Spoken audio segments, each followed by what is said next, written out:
ওই ঘটনাটা মানে ব্যাপার হচ্ছে আমার একটা ক্লায়েন্ট বলতে খুব পরিচিত। এক পরিচিত যখন ক্লায়েন্ট হয়ে আসে তাকে তো ক্লায়েন্ট বলা যায় না। তার মানে বিয়ে থা হয়েছিল। তো অ্যাকচুয়ালি এই জিনিসটা না আমি একটা প্রোগ্রামে পডকাস্টে আমি বলেছিলাম যে এই যে অশরীরী আত্মা এগুলো ম্যাক্সিমাম কোথায় কোথায় থাকে, হসপিটাল, নার্সিংহোম, যেখানে মদ্যপান সুরিখানা বা পতিতাপল্লী এইসব। তো এই কেসটা কিন্তু রিলেটেড নার্সিংহোম, এবং মানে এর শেষটা যখন আমি বলবো যে কী কারণ এবং কে এবং কী কারণে সে এটা করেছিল, সেটা তো মানে আমরা নিজেরাই অবাক হয়ে গেছিলাম। অ্যাকচুয়ালি আমার যে পরিচিত ক্লায়েন্ট ছিল তার 4-5 বছর আগে বিয়ে থা হয়। বিয়ে থা হয়েছিল মানে লাভ ম্যারেজ। তো বিয়ে থা হওয়ার পরে বাচ্চা কাচ্চা হয়, তখন ওর মেয়ের বয়স 6 মাস। বাবা মা, হাজব্যান্ড ওয়াইফ, নাতনি, হ্যাঁ ঠিকঠাকই ছিল। তো হঠাৎ করে দেখা যায় যে যিনি আর কি ওয়াইফ, মানে বাচ্চাটা হওয়ার পর আস্তে আস্তে যত দিন গেছে সেই মানে রোগা, মানে সেই কি বলবো, এতই রোগা হয়েছে যে এইসব কন্টা ফন্টা না এরকম ঢুকে গেছে, মানে জল ঢাললে মানে জল দাঁড়িয়ে যাবে ভয়ঙ্করভাবে, মানে এমন অবস্থা। কিন্তু মানে পরিবারের কাজের জন্য তার কিন্তু কোনো এনার্জি লস হয়নি, যে বা তার কোনো শরীর অসুস্থ আছে বা কোনো রোগ ভোগ হয়েছে, কিচ্ছু না। খুব, কিন্তু দিনের পর দিন যত পেরেছে শুকিয়ে গেছে, তো ওজন প্রায় 30-32 কিলোতে এসে দাঁড়িয়েছিল। আচ্ছা। যে আমার পরিচিত ছেলেটি, সে যখন আমার কাছে এসে বলল যে দাদা হঠাৎ করে একদিন রাত্রিরেও দেখলো যে অ্যাকচুয়ালি অনেক বাচ্চারা রাত্রিরে ঘুমোয় না, আর নয়তো সেই মায়ের কোলে শুলে ঘুমোবে। তা ওর বাচ্চাটা ওই রাত্রিরে ঘুমোতো না, মায়ের কোলে থাকলে ঘুমোবে, যেই কোল থেকে নামাবে কাঁদতে শুরু করে দেয়। তো বললো দেখো আমি তো মাথার ঘরে একটু জল নিয়ে সবসময় শুই, রাত্রিরে আমি জল খাওয়া অভ্যেস অনেকেরই। তো বললো একদিন হঠাৎ করে চোখটা মেলে দেখছি যে আমার বউ এরকম দেয়ালে মানে বালিশ ফালিশ থাক করে রেখে ওরকম ঠেস দিয়ে বসে আছে কোলে মেয়ে নিয়ে। এরকমই 2-1 বার দেখেছি। তারপরে একদিন হঠাৎ করে আবার ওরকমই জল খেতে উঠে এরকম দেখছে বউ, ঠিক ওনার বউয়ের না ঠিক অনেক বড় বড় চুল, কোচখানে একদম গোছ, দেখছে এরকম বসে আছে আর ঠিক না এইভাবে তাকিয়ে দেখছে মেয়ে কোলে নেই, মেয়ে পাশে শুয়ে আছে। তখন সে বলল কী হয়েছে, বসে আছো? তো অতটা ঘুমের ঘোরে অতটা কেয়ার করেনি, এগুলো পরে ফিল করেছে। শুয়ে পড়ো বলে ও শুয়ে পড়েছে। আবার সকালে উঠে যেমন সবাই সবার কাজের মধ্যে ব্যস্ত, আবার 1-2 দিন পর হঠাৎ দেখছে যে শুয়ে আছে। তো এই ছেলেটি শুয়ে আছে, তার পাশে ওয়াইফ, তার পাশে মেয়ে। দেখছে ওয়াইফ ওর পিঠের তলা দিয়ে হাতটাকে গুঁজছে। এবার আপনি যদি শুয়ে থাকেন, আপনার শোয়ার পিঠের তলা দিয়ে যদি মনে করুন হাত গোঁজে, তো আপনার ঘুম অটোমেটিক। এবার ও চট করে উঠে বলছে কী করছো? তখন ও বলছে আমি কী করেছি, তুমি তো আমার হাতটা ধরে টানছো, আমার হাতটা তো এক্ষুনি ছিঁড়ে যেত, এত জোরে হাত টানছো। তখন ও ভেবেছে মানুষের মানে ঘুমের ঘোরে স্বপ্ন টপ্ন দেখে, তো অত কেয়ার করেনি। আবার যেমনকার তেমন 2-3 দিন হওয়ার পর একদিন হঠাৎ করে চেঁচাচ্ছে, করে চেঁচাচ্ছে এরকম। তো তখন ও উঠে পড়েছে, কী হয়েছে কী হয়েছে? না তুমি আমার পেটের ওপর বুকের ওপর আমি জাঁক দিয়ে বসে বসে আছো, আমার লাগছে না। তখন বলছি কেউ লোক, আমি তো পাশে শুয়ে আছি। তো বলে যা হোক করে তাকে শান্ত করে জল টল দিয়ে, সেবারও স্যার একটাই মানে যে ঘুমের ঘোরে হয়তো স্বপ্ন দেখছে। এবারে একদিন কি হয়েছে, মানে ঘুমোচ্ছে, হট করে ওই সেম দেখছে নেই ঘরে। তো এবার ভেবেছে বোধহয় হয়তো বাথরুম টাথরুম গেছে।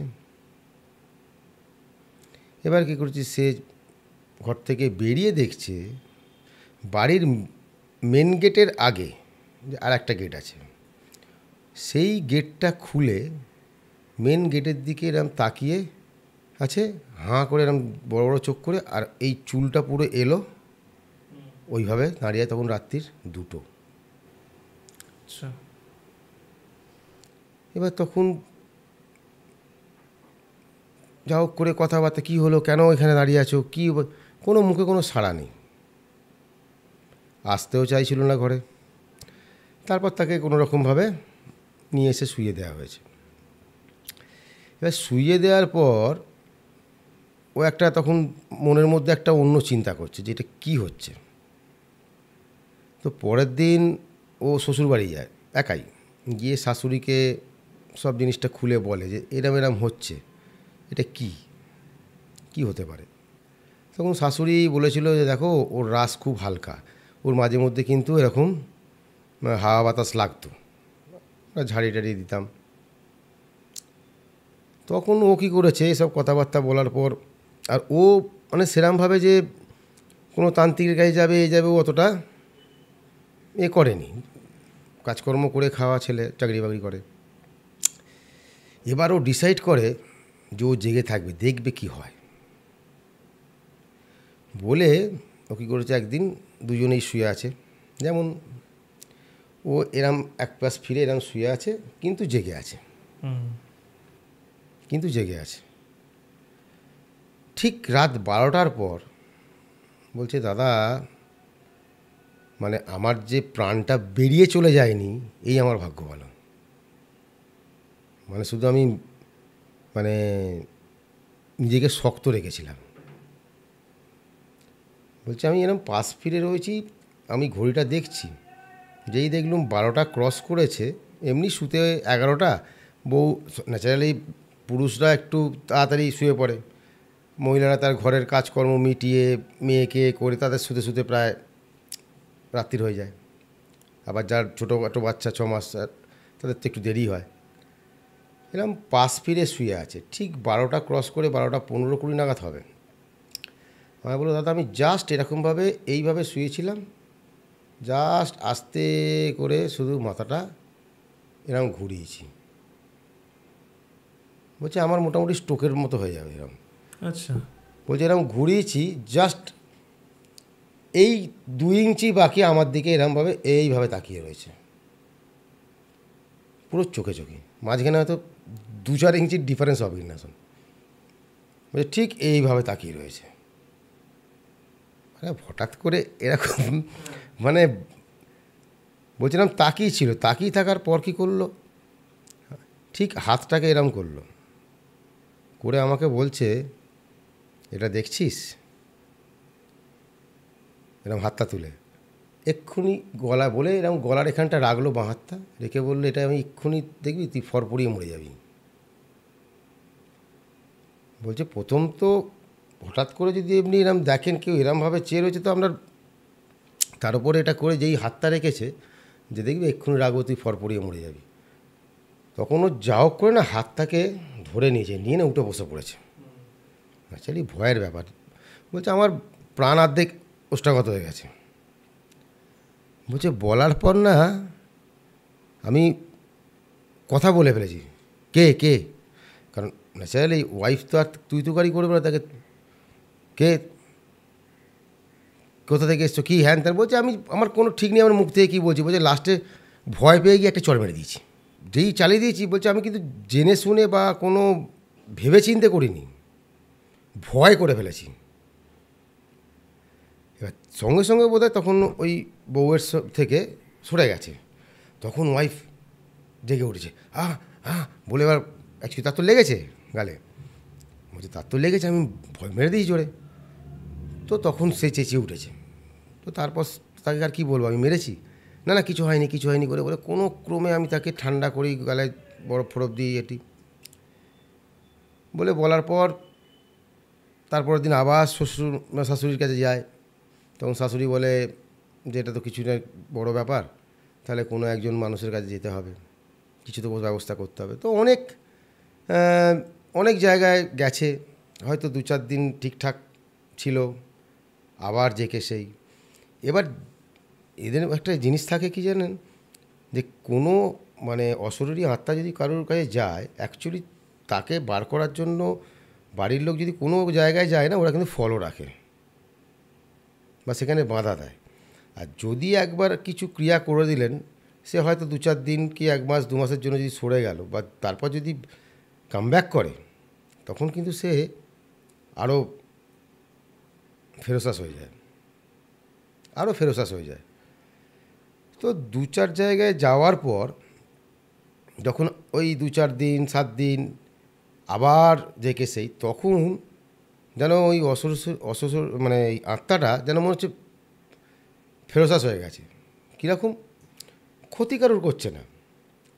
ধরুন ও সকালবেলা হয়তো বাবা ও খেয়ে বেরোবে, তো রান্নাবান্নাটা করে। তো ন্যাচারালি একটা রান্নাবান্না করতে গেলে ভাত ডাল তরকারি একটা মাছের 1-1.5 ঘন্টা লাগে।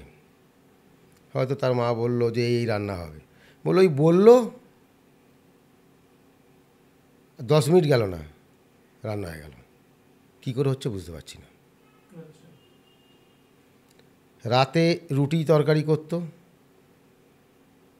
হয়তো মা বললো যে আজকে কটা রুটি করবে, দেখলো আটা মাখছে। একটা রুটি মোটামুটি ওদের 18 বলছে, দাদা আমাদের 18-20টা রুটি লাগে রাত্রিরে। বলছে 5 মিনিট গেল না, রুটি তরকারি হয়ে গেল, রুটি হয়ে গেল তরকারি হয়ে গেল, সব কিছু হয়ে গেল। চাল অনেকের বাড়িতে আছে এখনও, যদিও বাঁচে কম, এরকম চাল অনেকের বাড়িতে আছে যে যাতে কাঁকড় না পড়ে, অনেক বাড়িতে কাঁকড় পড়লে রোগ হয়ে যায়। ওই চোখ বুঝে না চালটাকে বেচে দিচ্ছে, চোখ বুঝে চালগুলোকে বেচে দিচ্ছে, দিয়ে কাঁকড় আলাদা করে দিচ্ছে। এত ভয়ঙ্কর হয়েছিল। তো তখন লাস্ট যখন আমার কাছে এলো, আমি যখন শুনলাম এবং বেশ কয়েক জায়গায় গেছে, তখন আমি এটাকে খুব সিরিয়াসলি নিলাম। কারণ আমি দেখলাম যে যাদের কাছেই যাক তারা তো নিশ্চয়ই করেছে তারা চেষ্টা। তার মানে আমাকে সেই জায়গায় গিয়ে চেষ্টা করতে হবে যে সাকসেসটা আসে। তখন আমি এটাকে আর কোনো রিস্ক নিইনি। তখন এইটাকে আমি টোটালটাই মায়াঙে, আমি টোটাল এটাকে নিয়ে চলে গেছিলাম এবং কাজ টোটালটাই ওখানে হয়েছিল। এনারা যায়নি, ঠিক আছে।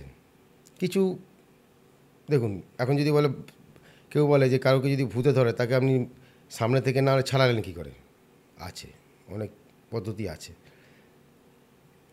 কিন্তু ওখান থেকে যখন কাজ করিয়ে নিয়ে এসে কাজ করাতে গেলাম, যখন কাজ করলাম, তখন আমি ওখানে মানে আমি যার সান্নিধ্যে আছি এবং আমরা যারা একসঙ্গে যে গ্রুপ আছে, আমি জিজ্ঞেস করেছিলাম যে এটা কে এবং সে কোথা থেকে এসছে আর কেনই বা এসছে। আসলে রোগটা ধরতে হয় না কে কোথা থেকে এসছে। তখন ওনাদের কাছ থেকে আমি জানতে পারলাম অ্যাকচুয়ালি যখন মেয়েটা নার্সিংহোমে হতে উনি অ্যাডমিট ছিলেন, তখন কি হয়েছিল যে ওনার তখন যখনই বাচ্চাকে বেডে দেয়, তখনই সঙ্গে সঙ্গে বাচ্চা কেঁদে উঠলে মায়ের দুধ করে। তো যে কেবিনটায় ছিল তাতে 2টো বেড ছিল, ঠিক আছে। তো 2টো বেডেরই মানে বেবি হয়েছিল, 2জন মহিলা ছিলেন, তার মধ্যে এই একজন মহিলা। তো এর বেডে যেটা হয়েছিল সে বেডে দিয়ে দিয়েছে, কিন্তু নেক্সট যে মহিলার মানে ডেলিভারি হয়েছিল তার বেডেতে কিন্তু তার বাচ্চাটাকে দেয়া হয়নি, বিকজ এই কারণেই বাচ্চাটা বাঁচেনি। কিন্তু সেই মুহূর্তে মহিলাকে জানানো হয়নি, বলেছিল যে ডাক্তাররা বলেছে যে ওনার অক্সিজেনের প্রয়োজন বাচ্চাটার খুব, এই সেই এখন এই। কিন্তু ঘটনা ঘটলো যে এর যে বাচ্চাটা এবার দুধ খেতে চাইছে, কিন্তু এর ওয়াইফের তখন ব্রেস্টে দুধ ছিল না, সেরকমভাবে টানতে পারছিল না, মানে অতটা নেই যে টানতে পারবে, সদ্যজাত বাচ্চা। কিন্তু যে বাচ্চাটার মা আছে, যে বাচ্চাটা আর কি এক্সপায়ার করে গেছে, তার কিন্তু অ্যাভেলেবেল ছিল। তখন ওই নার্স বলেছিল যে বাচ্চাটা ওখান থেকে টানতে পারছে না, আপনি কি একটু, তখন ওই বাচ্চাটাকে ওই মহিলা দুধ দিয়েছিল, এবং দেওয়ার পর একবার কি দুবার দিয়েছিল, বেশি নয়। তারপর ওনার আবার অ্যাভেলেবেল হয়ে গেলো ডাক্তার এই করে। কিন্তু দুদিন পর যখন মহিলার জানতে পারলো যে তার বাচ্চাটা নেই জন্মানোর সময়, তো ন্যাচারালি ওইটা একমাত্র একটা মাই উপলব্ধি করতে পারবে সেই মুহূর্তের জিনিসটা, তার কী অবস্থা। তো তাকে যখন ডিসচার্জ করে বাড়ি নিয়ে যাওয়া হচ্ছিল, তখন ওই হাইওয়ে দিয়ে যখন বাড়ি যাচ্ছিল, তখন গাড়ি অ্যাক্সিডেন্টে টোটাল ফ্যামিলি মারা গেছিল। আচ্ছা। ওই ভদ্রমহিলা এবং ওনার হাজব্যান্ড এবং ড্রাইভার। এবং আমি বারংবার বলেছি, যারা অপঘাতে মৃত্যু হয় তারা সহজে কিন্তু জন্মানোর জন্য থাকে না, যার জন্য উনি এমনই হয়ে গেছিলেন, ঠিক খুঁজে খুঁজে উনি এইখানে এসেছিলেন, যে যেহেতু ওনার টান ছিল, খাইয়েছিল, প্লাস ওনার বাচ্চাটা নেই, উনি এসে এখানটায় মানে ওই বাচ্চাটার প্রতি, কিন্তু বাচ্চাটাকে কোনো ক্ষতি করেনি, বাচ্চাটাকে কোনো ক্ষতি করেনি, বাচ্চাটাকে যথেষ্ট মানে শরীরে থাকলেও খুব ভালোবাসতো, কিন্তু ওই সন্তানের টানে বা সন্তানের এতে এরমভাবে চলেছে। তো তারপর তাকে ওখানে ওখানে একটা ব্যাপার আছে যে যাদেরকে কোনো রকমভাবে করতে হয় না, তখন তারা দেখে যে সে কিসেতে খুব ভক্ত ছিল, মানে ধরুন কোনো অশরীরী আত্মা, এবার সে তাকে যখন একটা তো কিছুর মধ্যে বাঁধতে হয়, তো তখন ওইখানে করে কি, তারা দেখে যে সে কি ভালোবাসে, তাই তার মধ্যে দিলে, তার মধ্যে যদি তাকে বাঁধা যায় তাহলে সে একটু নরম থাকবে।